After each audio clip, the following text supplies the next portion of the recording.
This is Lake Tahoe, the crown jewel of the Sierra Nevada mountains. At 6,229 feet above sea level, its center marks the angled boundary between the Golden and Silver States, California and Nevada. Unbelievable hues of blue, emerald green, and deep indigo show off the crystal purity of Lake Tahoe's majestic snow-fed waters. Lake Tahoe is 12 miles wide and 22 plus miles long, with 72 miles of shoreline, 43 miles in California, and 29 miles in Nevada. Lake Tahoe is a huge basin located in a split in the Sierra Nevada mountain range. To the south of the lake at Hope Valley, the mountain crest divides into two branches. The Sierra continues on the west side of the lake, while the Carson Range extends to the east side, leaving the Tahoe Valley in between. The north end of the valley is blocked by lava flows from Mount Rose and Mount Pluto, both extinct volcanoes. This creates a huge bowl to catch rain and melting snow as it flows down the surrounding peaks in more than 70 tributaries, all flowing into the Great Lake. At its deepest point, the water depth has been recorded at 1,645 feet. That makes Carson City, Nevada, 92 feet above the bottom of Lake Tahoe. It is estimated that the volume of water contained in Lake Tahoe could cover the entire state of California to a depth of nearly 15 inches. Despite months of sub-freezing air temperature, Lake Tahoe never freezes. Below 750 feet, the water temperature is almost a constant 40 degrees. This cold, still mass of water is like a preservative, keeping geological formations and historical artifacts in pristine condition. In this way, Lake Tahoe, in her own way, is a storehouse of history. Until recently, Tahoe's clues to the past were hidden and out of reach beneath the surface. The true contents of the Great Lake was only speculation. But now, with the help of high-tech equipment, we can examine for the first time the mysteries beneath Lake Tahoe. The first people in the basin were Native Americans, mainly from the Washoe and Paiute tribes.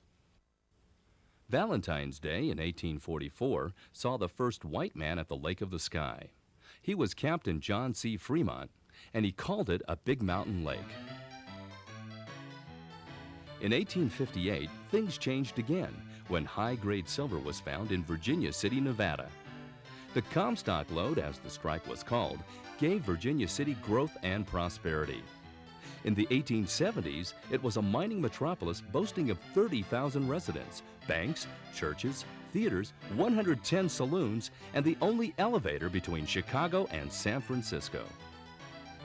Miles of mine shafts required miles of timbers, and Lake Tahoe was then thought to hold the answer, with what looked like an endless supply of timber.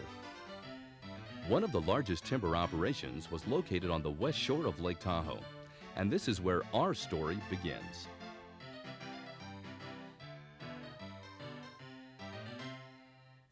Here, our crew makes preparation for a shakedown dive in the shallows of Emerald Bay.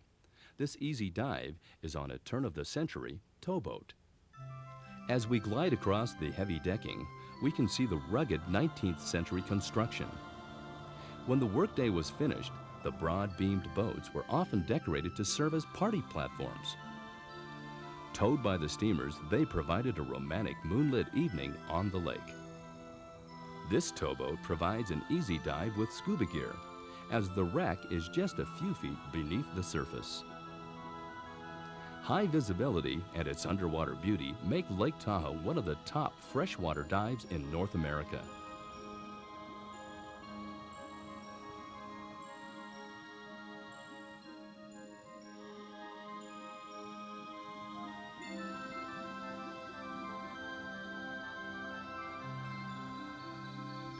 From Emerald Bay, we motor south to the Camp Richardson area.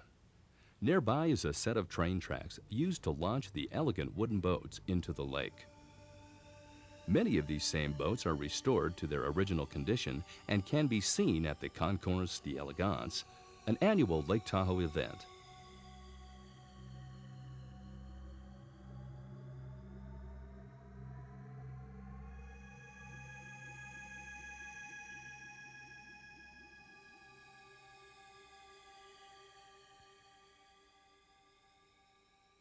Not far from Camp Richardson, near Baldwin Beach, we make ready for another dive in the petrified forest of Lake Tahoe.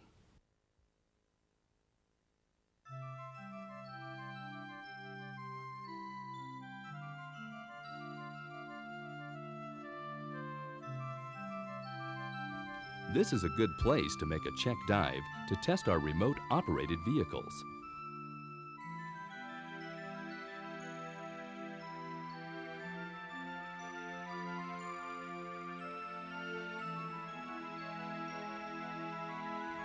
The submerged forest is evidence that the lake level at one time was 20 to 50 feet lower than it is today.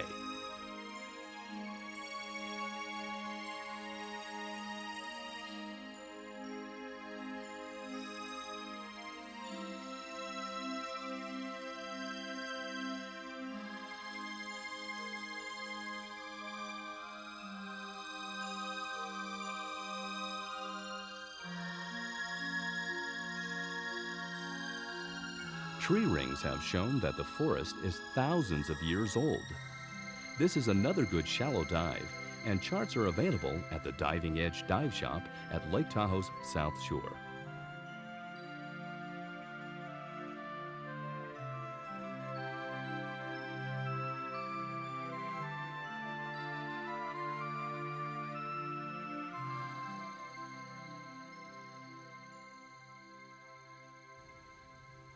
Back on the surface, our team searches for a geological phenomenon called a seamount.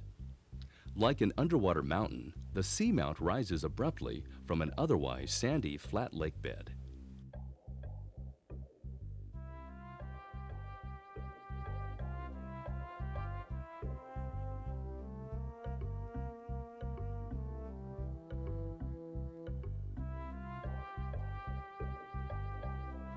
Exploring the seamount was more of a technical challenge. It is deeper and is more difficult to fly the ROVs in and out of the tight canyons.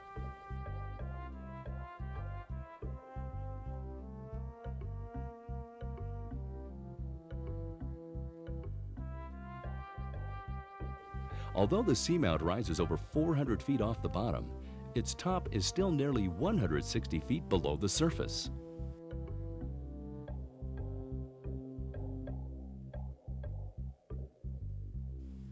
Our exploration platform was the John LeConte, the renowned scientific boat that has studied Lake Tahoe for years. The dive sites are located with terrestrial satellite navigation systems. The crew is led by Chris Nicholson, president of Deep Sea Systems. He and his crew are recognized worldwide for deep sea explorations. As the ROVs descend onto the seamount, the first thing we notice is an abundance of grass on its top, indicating that perhaps in ancient times, the seamount was above the surface of the lake. This is one of the only places in Lake Tahoe that has this type of vegetation. The grass on the seamount attracts the lake's aquatic life, making it a favorite fishing place for anglers.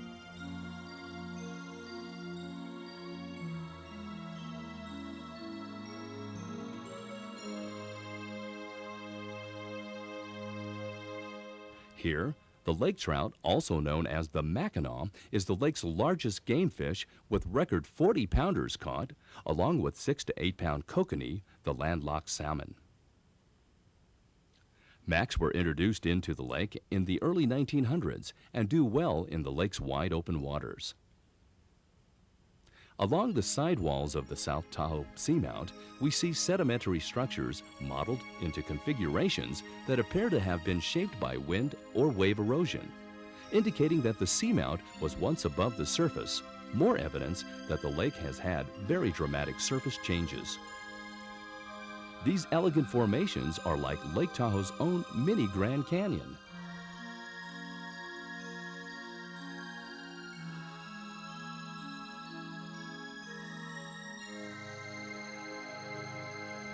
The next day, we ventured to Rubicon Point on Lake Tahoe's west shore, just north of Emerald Bay.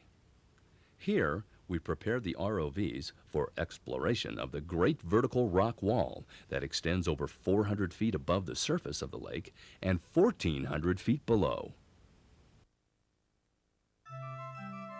The wall is an excellent example for demonstrating the geological origins of the Sierra Mountains. Above the surface, the rocks are sharp-edged and rough, appearing just as they did after being uplifted by geodynamic action of the Cretaceous period.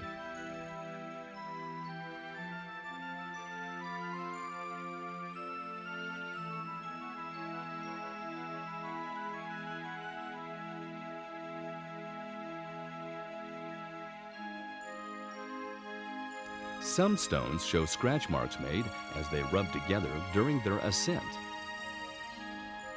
For the sport diver who enjoys wall diving, this is the ultimate dive.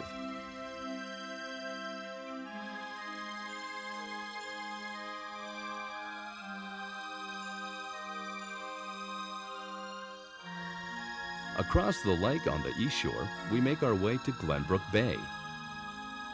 This is a beautiful area of Lake Tahoe with many lakefront homes. In the 1870s and 80s, Glenbrook Bay was a beehive of activity for the lumber industries. D.L. Bliss and others made their fortunes here, supplying timbers to Virginia City and the Comstock Lode. Tahoe had also now become a tourist destination for the rich and famous of the time. The Bliss family built the steamer Tahoe. She was designed to be the most luxurious passenger and cargo-carrying steamer on the lake. She was launched on June 24, 1896, with great fanfare. For the next 39 years, the steamer Tahoe served faithfully as the Queen of the Lake. The proud tradition established by the steamer Tahoe is carried on today by the Tahoe Queen, a handsome paddle-wheeler offering sightseeing trips across the lake, much like the steamer Tahoe did in her heyday. At the height of the Depression in 1935, the steamer fell on hard times. She lost her coveted mail contract to a smaller gas-powered boat, and she became uneconomical to operate. She was sold, and for 5 years, moored and lapsed into disrepair. William Bliss, who as a boy was there at the launching in 1896, was broken-hearted. He bought the steamer back to save her from further humiliation. On the afternoon of August 29, 1940, on William's order, the grand old steamer was towed out on the lake to be scuttled. Her seacocks were opened and the water flowed in. It took hours for her to slip away.